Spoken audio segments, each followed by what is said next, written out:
नमस्कार सभी दर्शकों का स्वागत है हमारे चैनल में। राष्ट्रपति के अभिभाषण के बाद जो संसद में स्पीचेस होने वाले थे, उससे रिलेटेड डिस्कशन होने वाला था, लेकिन हमारे जो एलओपी है वो पता नहीं कुछ ना कुछ एक ऐसा मुद्दा लेकर आते हैं और फिर पूरे संसद में हंगामा मचता है। इसके पहले शायद हमारे एलओपी जो है वियतनाम गए थे वैकेशन के लिए और वहां से फिर से एक मुद्दा लेकर आए हैं। और वो मुद्दा क्या है, इसी के बारे में आज हम चर्चा करेंगे हमारे विशेष अतिथि राजनीतिक विश्लेषक देवेंद्र कुमार सर के साथ। सर, आपका बहुत स्वागत है फिर से हमारे चैनल में। धन्यवाद वर्षा जी, आपका और आपके दर्शकों का भी। सर, ये पता नहीं ऐसा एक मुद्दा लेकर आते हैं और गाड़ी वहीं पे चिपक जाती है। कितने ही वार्निंग भी दिए 3-4 बार हमारे जो लोकसभा के स्पीकर है ओम बिरला जी ने, उसके बावजूद वो मुद्दा छोड़ने के लिए तैयार नहीं थे। तो सर, ये मुद्दा क्या है और इसका क्या सर उपयोग होगा उनके लिए, ये भी आप बता दीजिए। देखिए, राहुल गांधी जी का ऐसा है कि उनको कुछ मुद्दे दिए जाते हैं।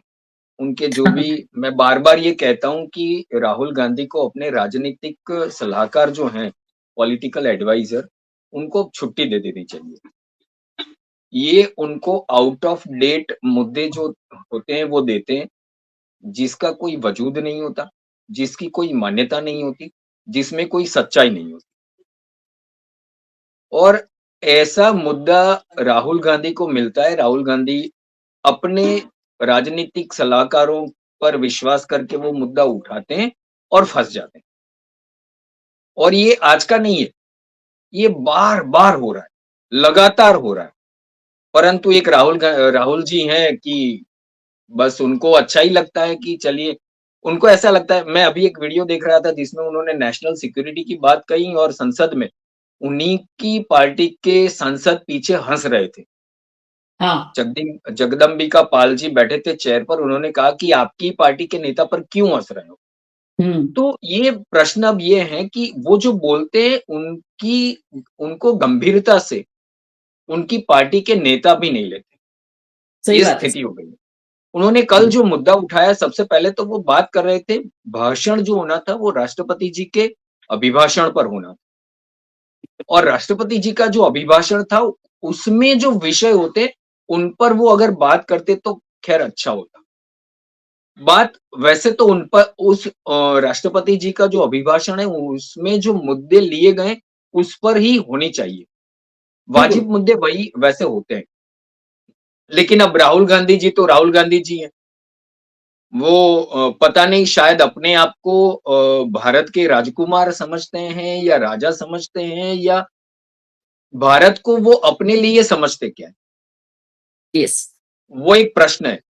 क्योंकि कल भी अगर देखिए तो ओम बिरला जी बैठे थे। ओम बिरला जी ने उनको बार-बार ये याद दिलाया कि मैं आपको रूल दे चुका हूँ। ये संसद का जो नियम है इसके तहत आप नहीं बोल रहे हैं। आप क्यों बार-बार ऐसा कर रहे हैं कि आप नियमों के विरुद्ध जा रहे हैं? परंतु ये फिर सफाई देने लग जाते हैं।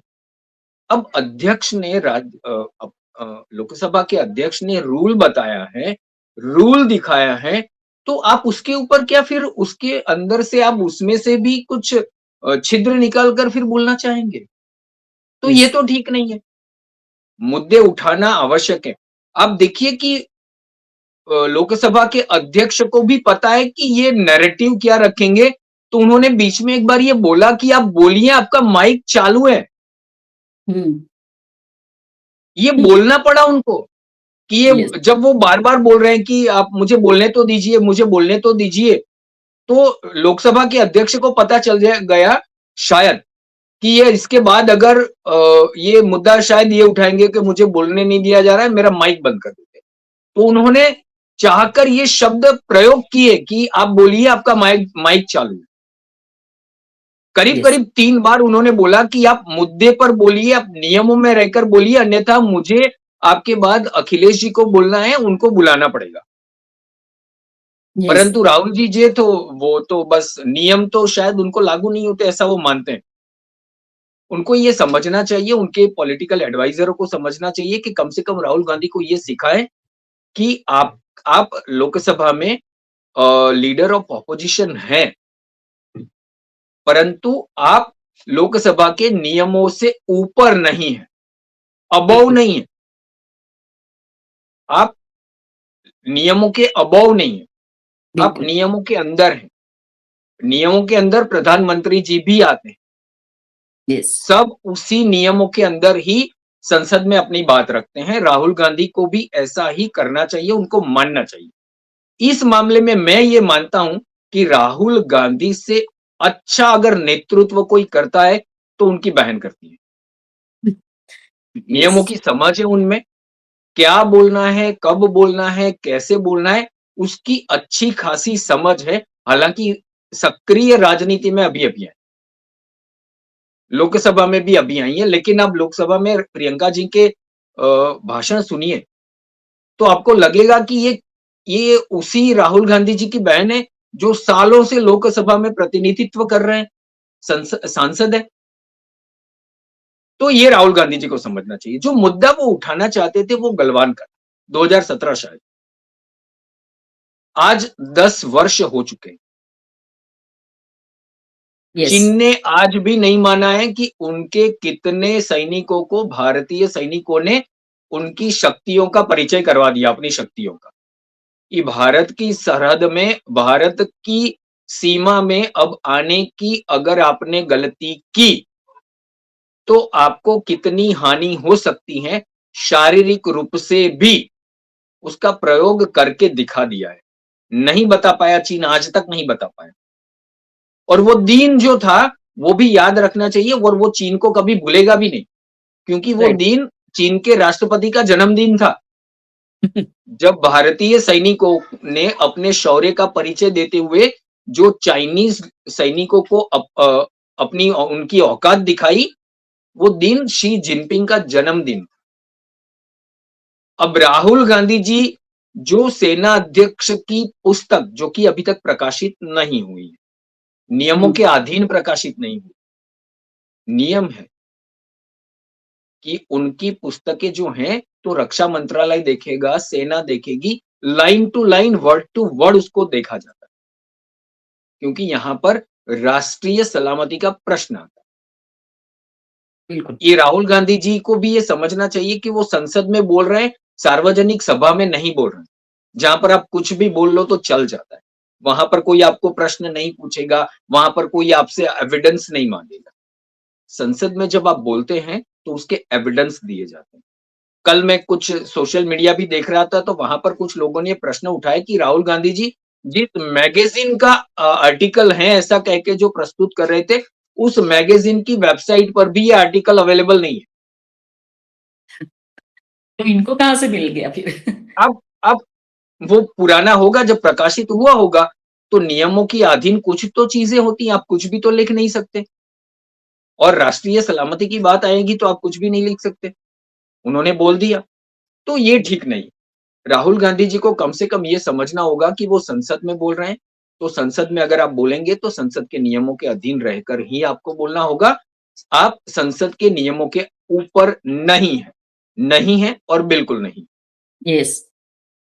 सर और दूसरी बात ये है सर कि राजनाथ सिंह ने भी ये बात उठाई और साथ-साथ लोकसभा स्पीकर भी बोल रहे थे कि जो किताब अप्रकाशित है, उसको आप रेफरेंस करके नहीं ले सकते, ये नियमों के खिलाफ है। फिर भी ये जिद पर अड़े और फिर लोकसभा थोड़ी देर के लिए भंग करनी पड़ी थी, रोक पूरे दी दिन गई के थी। लिए कर भंग कर दी एक पूरा दिन ये चला गया उसमें। यस।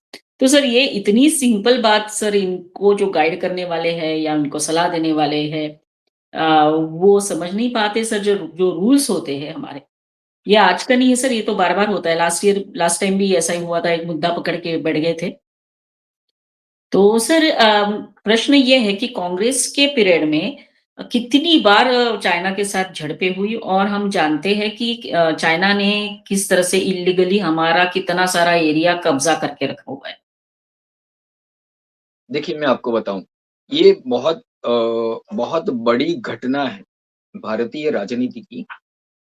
1962 में जब चीन ने भारत पर हमला किया, भारतीय सेना तैयार नहीं थी, शस्त्र नहीं थे, सैनिकों के पास बर्फ बर्फ में जाकर, क्योंकि जो सरहद है वो बर्फ से सनी हुई है, सटी हुई, हिमालयन क्षेत्र है।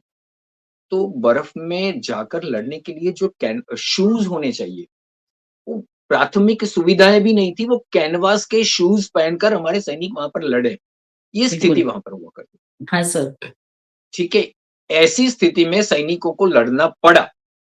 हालाँकि ये बात अलग है, हमारे शौर्यवान सैनिकों ने अपना शौर्य का परिचय दिया, लेकिन राजनीतिक नेतृत्व जो था, वो क्या था? यहाँ पर हमारे सैनिकों ने गलवान में जो हुआ, ये मैं उन्हीं जिनकी बात पर ये राहुल गांधी जी अड़े पड़े हैं, उन्हीं का कोट सुना रहा हूँ। लल्लन टॉप में लल्लन टॉप है, वहाँ पर उन्होंने अपना साक्षात्कार दिया था, वहाँ पर कहा था कि सालों से सरहद पर चीन दादागिरी, वो कह रहे थे कि बुलिंग करता आ रहा था। दादागिरी करता आ रहा था। पहली बार ऐसा हुआ कि उनको ये पता चला कि अब उनकी दादागिरी चलने वाली नहीं है। ये उस वो जो राहुल गांधी जिनकी बात करें, जिनका कोट लेकर आ रहे हैं, उन्होंने कहा है। उन्होंने एक से ज्यादा जगहों पर ये कहा है कि भारतीय क्षेत्र की 1 इंच 1 इंच जमीन चीन के पास नहीं है, चीन नहीं ले पाया। बिल्कुल। अब कौन ले गया? कब ले गया? 1962 में करीब-करीब 40,000 स्क्वायर किलोमीटर जमीन आज चीन हड़प कर बैठा है। यस। कौन था प्रधानमंत्री? राहुल गांधी जी के परनाने नाना जी हुआ करते थे, हुँ। परनाना हुआ करते थे, जवाहरलाल नेहरू जी। क्या कहा था उन्होंने? संसद में उन्होंने इस क्षेत्र के लिए जो शब्द प्रयोग किए थे, जो कहा था, वो आज की तारीख में भी ऐसा है कि ऐसा कोई प्रधानमंत्री बोल कैसे सकता है? छोटा क्षेत्र नहीं है, 40,000 स्क्वायर किलोमीटर जो चीन ने हड़प लिया है। क्या कहा था? कि वो ऐसा क्षेत्र है जहां पर घास का एक तिनका तक नहीं उगता। हाँ, यस, महावीर त्यागी थे संसद यस। में उस समय, महावीर त्यागी जी ने ये कहा था, वैसे तो आपके सर पर बाल भी नहीं उग रहे, तो क्या ये भी चाइना, ऐसा ही कुछ कहा था। इसे भी चाइना को दे दे क्या? यस, वो तो एक बहुत प्रसिद्ध है। देश का एक क्षेत्र कोई देश हड़प कर ले जा रहा है और आप कहते हैं कि वहां पर तो घास का तिनका नहीं उगता है, तो ले जाने दीजिए। अर्थात क्या इतनी इतना इर्रिस्पॉन्सिबल स्टेटमेंट, जिनके लिए अगर कुछ बोल देते हैं तो कांग्रेस को बहुत बुरा लग जाता है। ये जवाहरलाल नेहरू जी के ने कहा है। एक ये है। दूसरा, पाकिस्तान ऑक्यूपाइड कश्मीर जिसे हम कहते हैं, किसके राज में हुआ ये? बिल्कुल। श्रीमान जवाहरलाल नेहरू के राज में ही तो हुआ ये। कहते हैं कि उस समय सेना ये मानती थी कि हम जहां पर हैं, हमारी स्थिति जो है वो उचित है। हम कुछ ही दिनों में जो ऑक्यूपाइड कर लिया है पाकिस्तान ने, वो कश्मीर वापस ले सकते हैं, रुक जाइए। नेहरू जी रुके नहीं।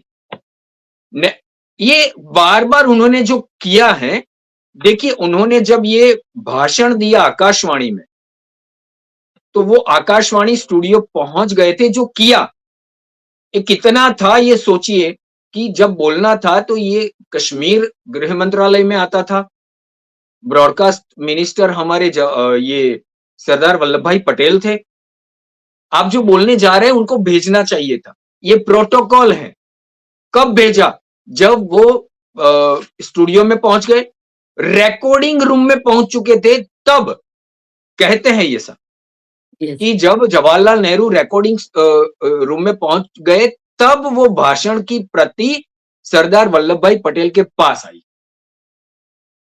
एक मूवी एक गुजराती सरदार ने में बताया। किसी ने लिखा था, वो मैं बताता हूँ कि अ, वैसे सरदार वल्लभ भाई पटेल गुजराती थे और वो गाँवठी भाषा बहुत अच्छे तरीके से बोलते थे।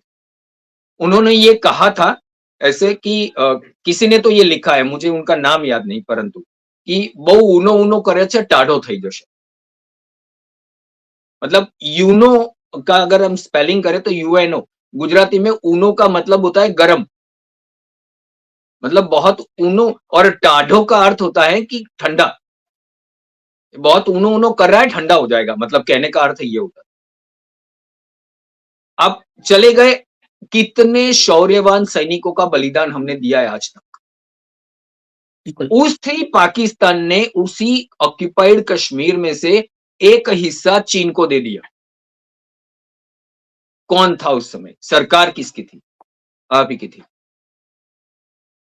दूसरी एक बात मैं आपको बताऊं, बांग्लादेश की जब बात आती है तो सदैव ये कहा जाता है कि इंदिरा गांधी जी ने पाकिस्तान के 2 टुकड़े कर दिए।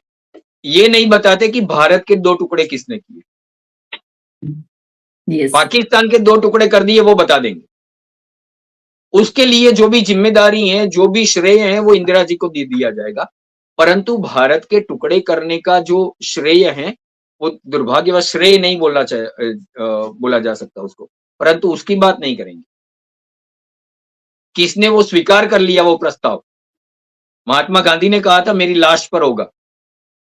ये अलग बात है, गांधी जी ने कभी पर उसके लिए अनशन नहीं किया, ये हम्म। इतिहास अलग से है।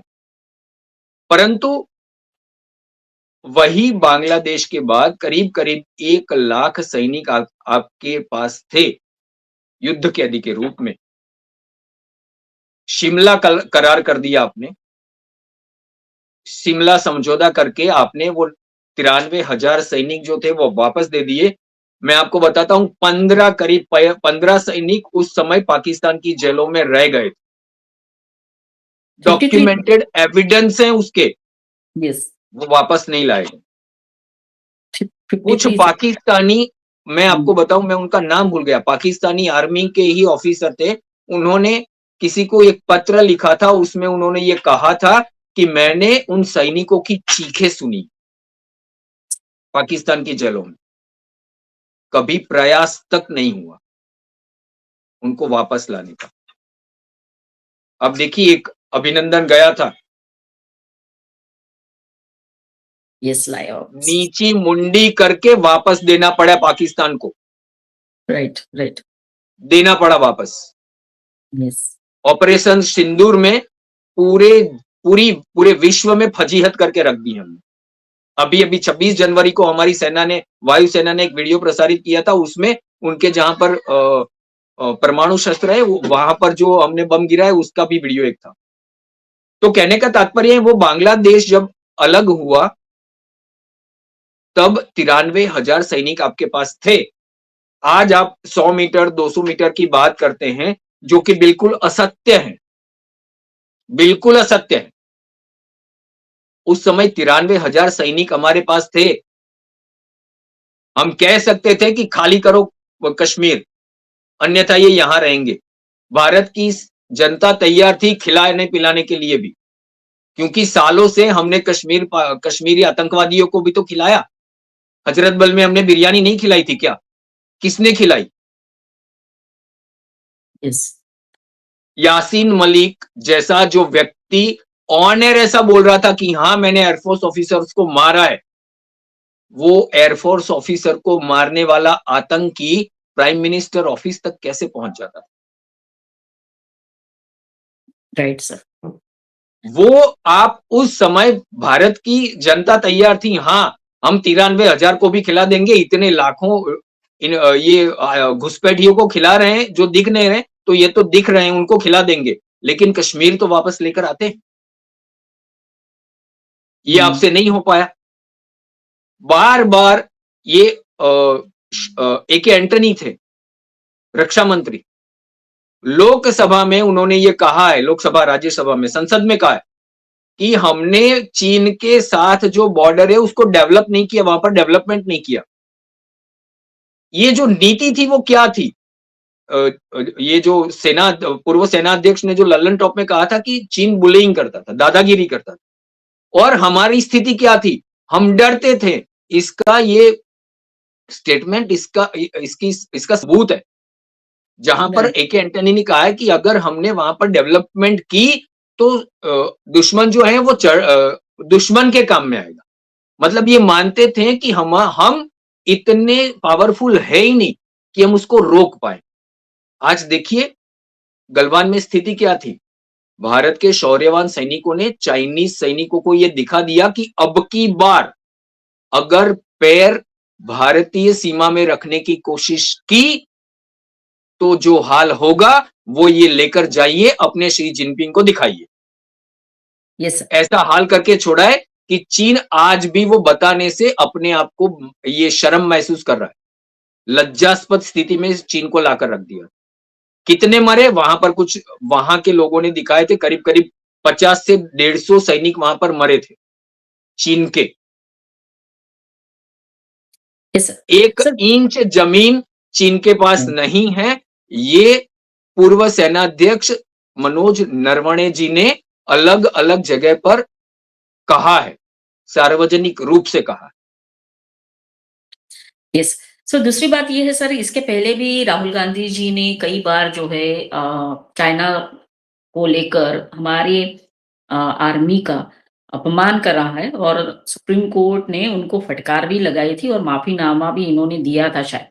इसके बावजूद भी ये चीन को ऐसे चिपके हुए हैं कि बार-बार ये मुद्दा लेकर आते हैं, और इस बार वो क्या कुछ प्रधानमंत्री के कैरेक्टर के ऊपर या राजनाथ सिंह के कैरेक्टर के ऊपर उँगली उठाना चाहते थे with the reference of this unpublished book. देखिए, जहां तक राहुल जी का प्रश्न है, ये एक बार नहीं अनेक बार माफी मांग चुके हैं। हाँ, तो इनके कांग्रेस के नेता जो विनायक दामोदर सावरकर, वीर सावरकर को माफी वीर कह के जो उनके बदनामी करते हैं, मैं आधुनिक राजनीति का अगर कोई माफी वीर है तो वो राहुल गांधी है, ये कहने में मुझे जरा सी भी झिझक नहीं हो रही है। इतनी बार वो माफी मांग चुके, एक से ज्यादा बार माफी मांग चुके। तो आधुनिक राजनीति के वो माफी वीर। एक अरविंद केजरीवाल जी भी हैं, परंतु वो अलग विषय है। तो किसी के भी कैरेक्टर के ऊपर ये पहली बार तो हो नहीं रहा है। ये कांग्रेस की पुरानी राजनीति है। आप याद कीजिए, अंबेडकर के लिए एक कार्टून बना था, भारत के संविधान के चीफ आर्किटेक्ट, जिसमें वो एक कछुए पर बैठे हैं और नेहरू जी के हाथ में चाबुक है ऐसा करके, और हाँ, नेहरू जी वो उनको मार रहे हैं। यस। ये एनसीईआरटी की बुक्स में आ गया था। हाँ, सरकार किसकी थी? कांग्रेस की। भारतीय संविधान के चीफ आर्किटेक्ट की भी बदनामी करने से इनको हिचकिचाहट नहीं होती, ये कांग्रेस। मतलब केवल इनके लिए केवल 2-3 लोग ही महान हैं। एक तो उनका परिवार है।